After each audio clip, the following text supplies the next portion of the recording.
At that point, you basically have software margins in a hardware product. It's insane. Total addressable market is everyone, all humans. There's a clear path to making a smaller vehicle that is roughly half the production cost and difficulty of our Model 3. In this video, Elon Musk says some things that you should probably pay attention to, at least if you own Tesla stock, or you're a legacy automotive manufacturer, or an electric vehicle startup. I know this is a crazy idea, but words matter, especially when they're coming from somebody who has a track record of saying things and then executing on those things. Admittedly, sometimes late, but better late than never. These clips come from a recent almost hour-long interview that I've already posted on the YouTube channel here from a Morgan Stanley conference. We're just focusing on the Tesla-centric stuff today, and boy, does it matter. Speaking of things that matter, I discuss a lot of them, most of them far too spicy for YouTube and not at all to do with Tesla, over on Patreon. If you think you can handle it, you join Patreon with the card in the corner or the link in the pinned comment. Shared Master Plan 3 at the Gigafactory, and you know, the edit that came to my mind was, you know, Master Planet after your first piece there on sustainable energy for all of Earth. Can you take us through that positive, optimistic, mathematically underpinned vision for our planet? Credit where it's due here. The questioner explicitly noting accurately that Tesla's presentation, their master plan part 3, is mathematically underpinned. Something Tesla mentioned during the presentation that basically the entire world, at least most of them, finance media, most Wall Street analysts and many retail investors, didn't hear, which is kind of common. I don't know what it is about humans, but they either invent meaning where there is none or subtract meaning where there was some. Tesla's entire master plan was based on physics, real numbers. These numbers were not pulled randomly out of people's asses. Tesla's done the math, and this is very important to understand. They've thought about how much battery storage in total will be necessary, how much solar in total, how many vehicles in total. Sometimes you just have to point out the obvious, so here goes. Tesla is thinking about what is necessary to transition the entire planet to sustainable energy generation, storage, and supply. And doing so is directly in their crosshairs. The same cannot be said for any other company on Earth, especially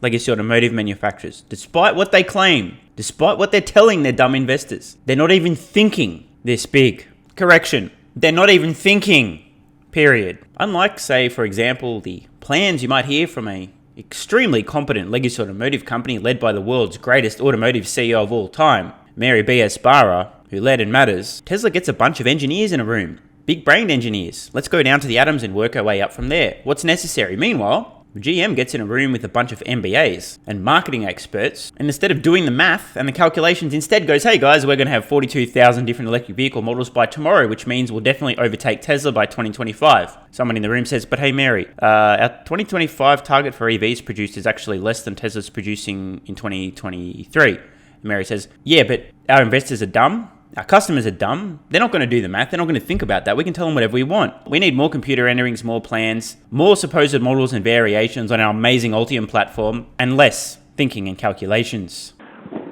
Okay, there's not a lot of time to do that, but I guess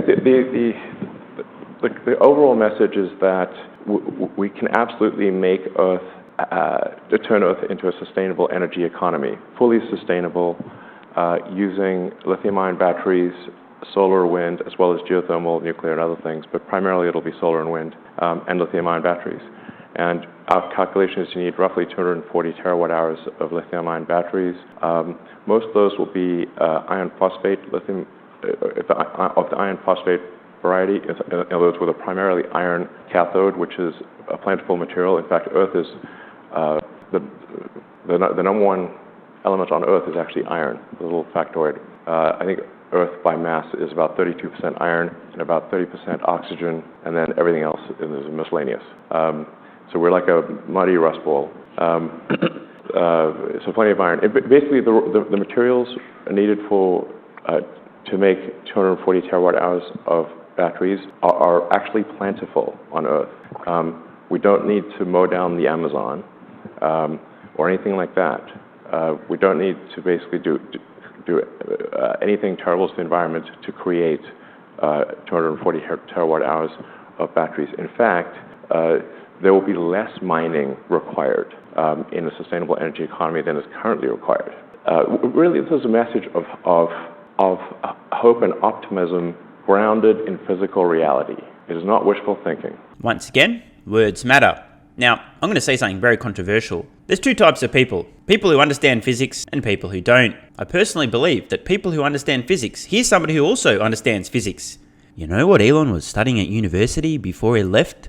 Physics! When people who understand physics, here's somebody who understands physics, talking about plans that they've derived from physics, they understand that this isn't wishful thinking. Instead, they understand that these people who understand physics have used their understanding of physics to go down to the atoms and work their way up. What do we need? How many batteries? How much solar? Physics-based calculations. People who don't understand physics see a beautiful computer rendering of a new vehicle that's coming soon and think, oh, that's how they're going to catch Tesla. Look, computer rendering of a vehicle. Now, there are some people who don't understand physics, who understand that Tesla does understand physics and therefore maybe what they're saying actually makes sense. But as Elon pointed out, these calculations are based on physical reality. In Tesla's Master Plan Part 3, they literally laid out exactly what is necessary to transition the entire world to sustainable energy, generation, storage, and supply. Those who are not allergic to thinking at this point in time might think, if Tesla says this is how much is needed and they've done the math, the question is, what percentage of this opportunity does Tesla personally plan to take care of? How many of those batteries will Tesla make? How much of that solar will Tesla make? How many of those vehicles will Tesla make? Now, skeptics may argue, well, maybe Tesla made up these numbers. Maybe their calculations are off. How can we possibly trust them? The answer is, you don't need to. In fact, don't trust them. Distrust them.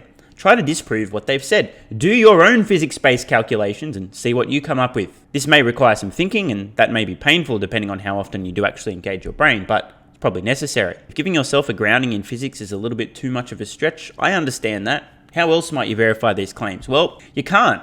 But a useful starting point may be to look at some other calculations done by some other people who also have brains and have done the calculations and see what do they think versus what does Tesla think, and where might you find such calculations? Well, funnily enough, RethinkX have done some extensive, and I mean truly extensive, hundreds and hundreds of pages of research and calculations on this very subject. Go look at their research, look at the discussion around energy superabundance, the surplus, see how that compares to Tesla's own calculations for stationary storage, batteries, and so on. You'll note, Tesla isn't talking about wanting to sell electric vehicles. They're talking about transitioning the entire fucking planet to sustainable energy generation, storage, and supply. As I mentioned, sometimes you do need to point out the obvious. It's been in Tesla's mission since day one. They're not trying to make a few vehicles or sell a little bit of solar or a couple of batteries. They are attempting to transition planet Earth to a fully sustainable energy economy. And the question to ask is, are there any other companies on Earth even trying to do the same thing? I'll leave that one up to you to answer. So we should be excited and inspired about the future. And I'm not suggesting complacency or anything like that, or that we should, and getting there faster is better than getting there slower. But what we don't need to live some terrible austere life and give up the things that we like. You can have the things that you like, in fact, even more of them, and the environment can be good. All the good things are possible, is what I'm saying. We should be excited and optimistic about the future.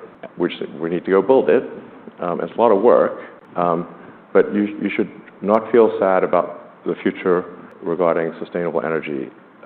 It will happen. We just want to make it happen faster rather than slower. So that was the first big takeaway. The next one that I had was this: your next phase of vertical integration, the relentless first principles thinking on vehicle design, battery design, factory optimization, at the same time as the vehicle, that could lead to a target, I guess, of this 50% step change in cost when the new gen eventually comes around. Can you just take us through the quick summary of that, and it unlocks the next wave of the TAM because there's price elasticity is what you were sharing on this subject as the second big takeaway for Tesla? Please listen very closely, especially if you're a Wall Street analyst.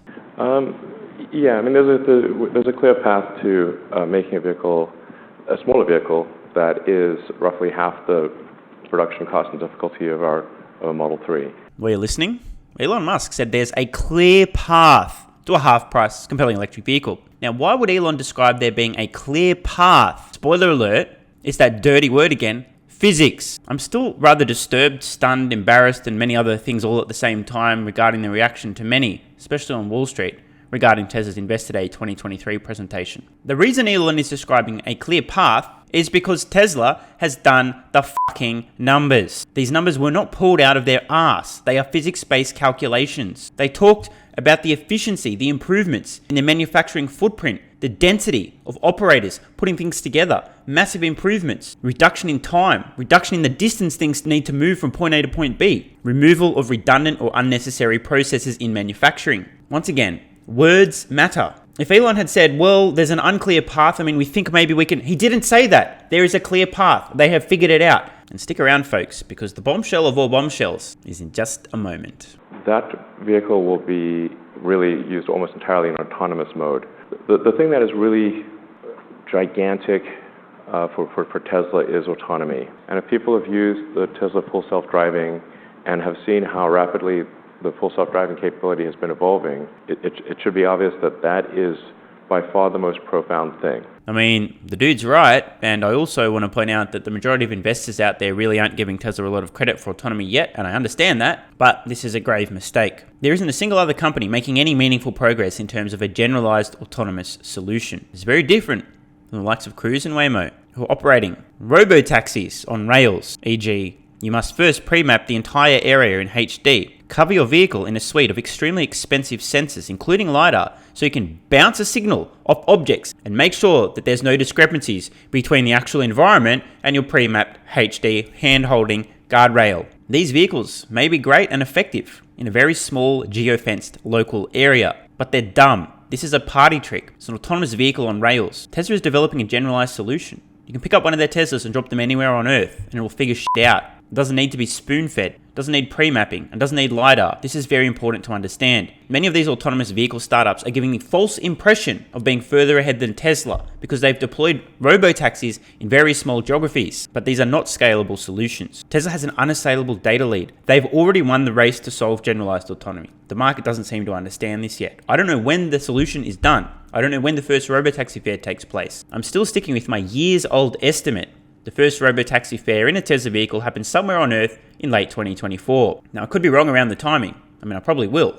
I don't have a crystal ball. However, I'm not going to be wrong about Tesla being the first to solve autonomy with a generalized solution. Whenever it happens, Tesla's got a multi-year head start on the rest of the industry. The thing that matters the most to consumers, as I mentioned in the past, if Tesla has developed a solution in the future that is demonstrably 2, 3, 4, 5, 10 times safer than anything else in the marketplace, consumers who value not dying or being permanently injured or disabled in a car accident are more likely to think to themselves, this one's way safer than that one. I don't want to get in an accident if I can avoid it. I think I'm going to go with the safer option. Thank you. Now, there are caveats and exceptions there. People ride motorcycles today after all. It's asking for fucking trouble. But many consumers will actually prioritize safety. The way that this software becomes safest and safer is through Tesla's unassailable data advantage. Tesla's fleet now is approaching 4 million vehicles covered in a suite of sensors to collect data to train and improve their autonomous software. Data is fundamental to training neural networks. No one else has the fleet, no one else has the data, no one else is catching up. I understand skeptics not wanting to value Tesla based on having solved autonomy yet, but it is insane and idiotic not to consider this outcome. If investors aren't at least modeling out the implications, even if they're a skeptic,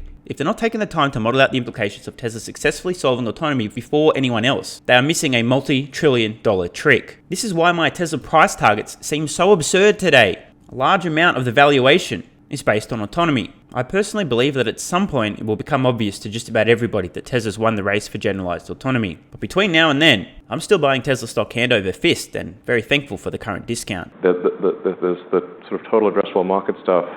It's like, guys, this is like actually not the right way to think about it. It's like passenger vehicles right now only see about 10 to 12 hours of use per week. There's 168 hours in a week. If those vehicles are autonomous, they're probably going to get used for 50 or 60 hours a week. That's a 5x increase in the value of a car, and it costs the same to make the car. At that point, you basically have software margins in a hardware product. Once again, not only is this true, but extremely important, and also something that most investors out there simply just can't fathom. There's no way, bro. Come on, doesn't make sense. It's impossible. It's not going to happen. Just you wait and see. It's insane. Total addressable market is everyone. all humans.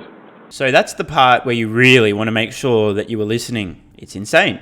The total addressable market is everyone. Consider the implications. Is it possible that Tesla's done the numbers and they've realized that if they can drive the cost of a compelling electric vehicle down far enough and produce an extremely safe, affordable robotaxi model that costs almost nothing to own and operate, is significantly cheaper today than the most cheap and affordable forms of public transport on Earth, every human can theoretically afford to use a Tesla robotaxi in the future. Once again, the total addressable market is all humans. So a question I have, again, even if you're a skeptic in terms of autonomy, if you own Tesla stock or don't own Tesla stock, have you actually modeled out the implications of Tesla successfully solving autonomy and consumers using Tesla vehicles as robotaxis to get from point A to point B? If you have not done this, you are missing out on a multi-trillion-dollar trick. Opportunities like these do not come around every day. In fact, they come around maybe once every century or so. You don't have to believe Tesla will solve autonomy, but I'll tell you what, you want to make fucking sure that you've considered whether they can, will, or might solve autonomy and what the implications may or may not be. Because if Tesla does solve autonomy,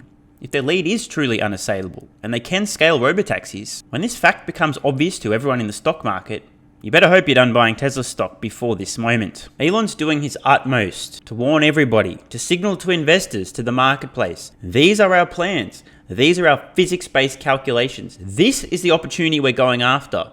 And these are the implications. As I said earlier in this video, words matter.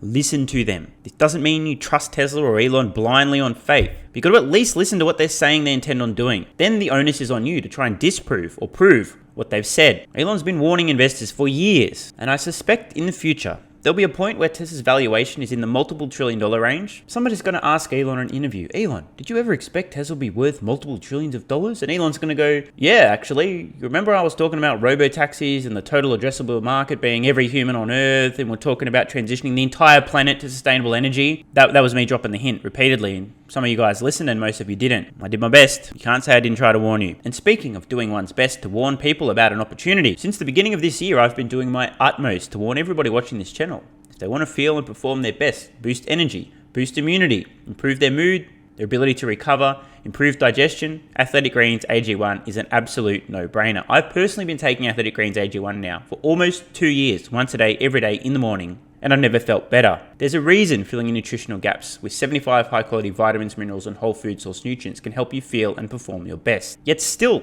there remain skeptics. Despite the 90-day money-back guarantee, the endless testimonials, some people still unwilling to heed the warning, probably down to some trust issues. Now that being said, many thousands of people have taken the offer up and are feeling a lot better. I get new testimonials and DMs every single day from people. In fact, here's a couple more that turned up overnight. AG1 is actually helping me stay awake at work. I've been going back to the office, and before I used to fight not falling asleep in long, boring meetings, but now I'm able to sit there and be mentally capable to be there. Sounds like somebody has more energy and less fatigue. Makes two of us. Thank you, Stephen. I ordered AG1 a few weeks ago, and I drink it every day when I watch your videos. I feel great. Obviously, these are just some strange exceptions, right? It's not like many other people have a similar experience, is it?